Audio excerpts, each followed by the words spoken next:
Well, I have 3 active children, all in sports, so we were always on the go, very involved in our church. We were always going somewhere, doing something, until the day that the accident occurred.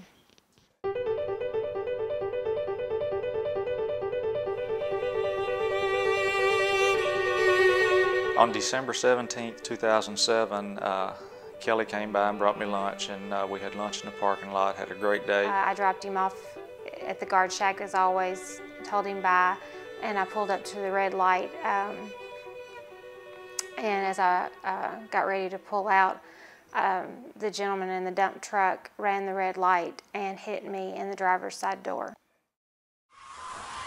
I heard this horrific crash out front, and I immediately knew it was her. It just hit me. I knew it was her. The next thing I remember was the gentleman at my side at the door, and I remember telling him that my husband worked there at Peterbilt. I did my best to comfort her at the scene. While they were cutting her out with the jaws of life, I was holding her hand and telling her everything was going to be okay.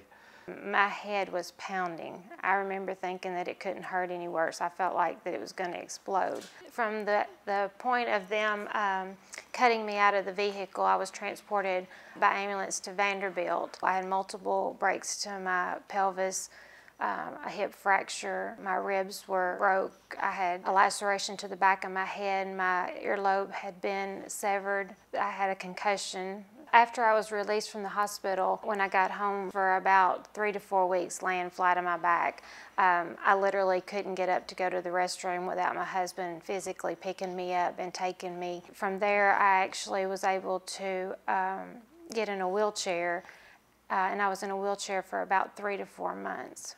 After a lengthy recovery, Kelly was eventually able to walk again, and she still has problems today with her memory, her headaches, back pain, hip pain, her legs hurt. She's just constantly in pain. Because we had to bring a lawsuit in this case, I felt like we were the ones who were under attack by the insurance company as if we were the ones that caused these problems ourselves. We learned through depositions that the driver believed that he was only driving 5 to 10 miles an hour at the time of impact. We were able to obtain a video of the accident and later determined that he was driving approximately 45 miles an hour. During the trial, some things came out, the truth came out that about this insurance company's tactics and the way that they treated my wife.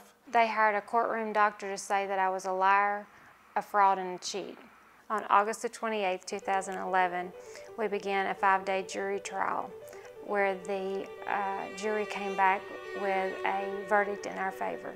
I feel like now that we can put this chapter behind us with this trial completed, and we can move on with our lives and try to forget about what has happened.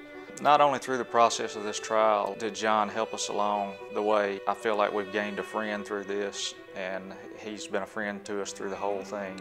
I'm thankful for this to be behind me. I'm ready to move forward and to be able to spend the time and focus on my family. I'm ready for a new beginning and a new journey.